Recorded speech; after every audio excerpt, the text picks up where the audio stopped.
how the dog didn't want to bathe. In a small house by the forest lived a dog and a cat. They liked each other and did something together every day. But one day, the dog discovered something completely new: marbles. One of his friends showed him how to play, and the dog immediately fell in love with it. "This is the best game!" he exclaimed excitedly. The rest of the day, he threw, flicked, counted points, and practiced until his paw was smoking. From that time on, there was no doubt. The dog had a new passion. Every morning he got up early, barely had breakfast, and already ran to the yard to practice marbles. At noon, he barely remembered lunch, and every afternoon he disappeared to compete with his friends. Days went by, and the dog got better and better. Everyone admired his flicking skills. Only the cat occasionally sighed, "Dog, don't forget your responsibilities." And one day, when the dog returned from training for dinner, it was already dark. He quickly gulped down the plate. The kitty prepared a warm bubble bath and called, "Doggy, come take a bath." But the doggy just shook himself. "I don't have time, kitty. I have a big tournament tomorrow. I still need to train. I'll take a bath tomorrow. I promise." And he ran back to the yard. The second evening was the same. The dog returned all sweaty, his fur matted and mud on his paws. He gulped down dinner without even sitting at the table, and right after the last bite, he ran outside again. The cat just sighed quietly. "He can't keep doing this forever. Ah." The next morning, when the dog decided he wouldn't even have breakfast at home, the cat stopped him at the door. "Doggy, I love you, and I'm happy that you enjoy something so much," she said seriously. If you keep chasing balls and forget about rest and cleanliness, your body will soon make you pay for it." But the dog just waved his paw. "Don't worry, kitty. I can handle everything." And he was gone again. That evening, he came back particularly tired and also particularly smelly. The kitty had to cover her nose. "Doggy, you won't be sleeping here with me in bed today. Until you wash up, you have to go to the couch in the living room." The doggy lowered his ears. He felt sorry, but he kept telling himself that the balls were more important. At the next competition, something strange was happening. The friends didn't say anything out loud, but they started avoiding the dog during the game. They moved away when he sat next to them, and when he flicked, sometimes someone would cover their nose with a paw. The dog noticed this, but tried to ignore it. Somewhere inside, unease began to gnaw at him. The next day, the dog eagerly rushed to the competition again, but this time the friends were no longer silent. "Yuck, that dog stinks," one muttered loudly.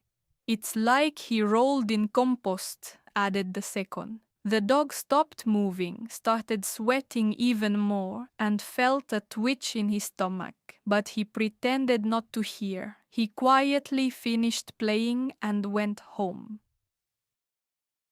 On the third day, the dog came again, but no one welcomed him.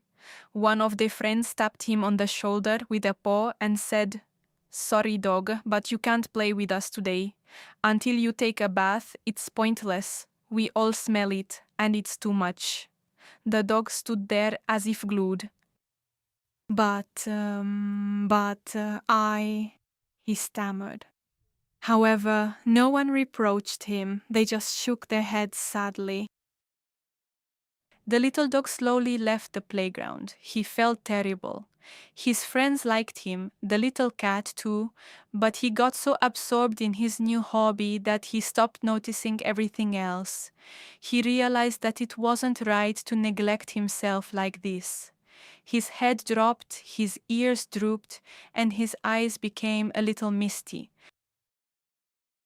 With his tail down and slow steps, the dog came home. The cat saw him from the window. She didn't say a word, just opened the door for him.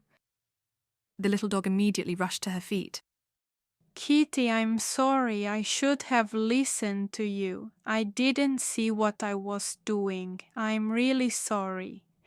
The kitty stroked his head. The most important thing is that you realized it, she said gently.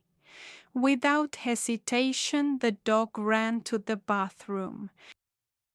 Meanwhile, the kitty prepared warm water, foam, fragrant shampoos, and even his favorite rubber duck for the bath. The dog immersed himself in the tub and scrubbed until his fur was soft and he smelled like a meadow after rain. Finally, he felt clean and light again, not just in body but also in spirit.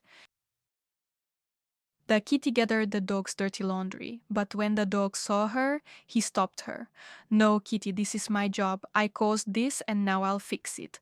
And he started washing. Although it took him longer than the kitty, all the clothes eventually shone with cleanliness. The kitty just smiled. Now you'll be a proper dog again. In the evening, the dog sat on the edge of the bed and cautiously looked at the kitty. Can I sleep with you again? The kitty smiled and pulled back the blanket. Of course, this is your place. And so the dog crawled under the blanket, clean, tired, and happy. And at that moment, he knew that this was more than all the marble tournaments in the world. The next day, Duddy Dog appeared on the playground with clean fur, smelling nice and smiling from ear to ear. At first, his friends stood still, but then they surrounded him with joy. Doggy, hooray, you look great! And most importantly, you don't smell like manure anymore. They laughed, and the dog laughed with them. When he won first place at the end of the day, he couldn't even believe it. And in his heart, he felt that he had learned something truly important. That when we do things not only with joy, but also with balance, we do better and feel better.